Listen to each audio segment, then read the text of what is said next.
In the vast theater of the cosmos, some worlds look like paradise until they reveal their teeth. Welcome back to Strangest Planets. After the intoxicating trap of Farda, the wormhole delivers Steve and Cybele to a new world orbiting a massive red giant. The star fills half the sky like a molten eye, bathing everything in slow, heavy crimson light. Below them stretches an endless sea of softness, a surreal landscape of cottony grass, velvety trees, and feathery fronds in shimmering gold and pale blue. The air is breathable, the temperature mild. It feels like walking on clouds. They name it fuzzy. But the tension between them is thicker than the atmosphere.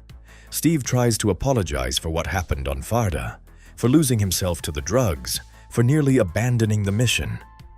Cybele shuts him down. The trust is broken. She wants nothing more than to finish the mission and move on. As they push deeper into the plush jungle, their comms begin to fail. Steve's voice cuts out in static. Cybele finds herself alone, surrounded by identical golden trees that all look the same. Then a faint signal comes through. Steve has found a cave. He lights a signal fire and tells her to follow the smoke. She climbs one of the massive velvety trees and spots the plume. But as night falls, the planet changes. A strange hum fills the air. Then comes the beating of wings. A swarm of enormous bat-like creatures descends. Leathery wings, glowing orange eyes, and talons like hooked knives. They rip into her suit, tearing through its integrity layer by layer.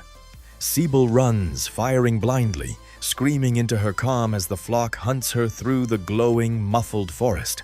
She barely makes it to the cave, collapsing into Steve's arms, her suit scorched and shredded.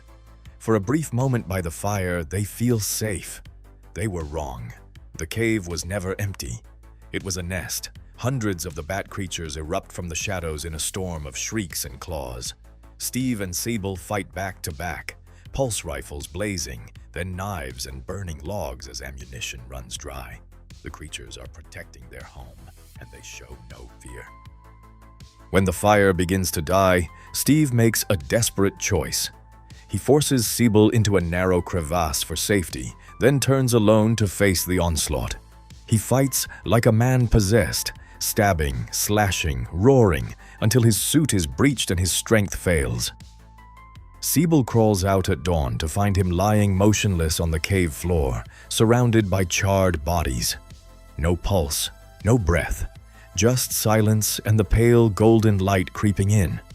Two explorers, one red giant burning overhead, and one left alone on a deceptively soft world that almost claimed them both.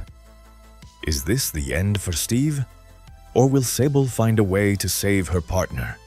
And the last fragile hope of the assist still hidden on another world? Some planets test your body, others test your soul.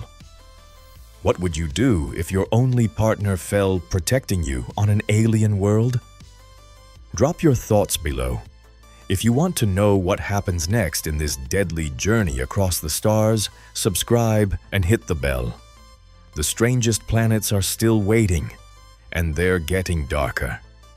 This has been Strangest Planets. See you on the next world.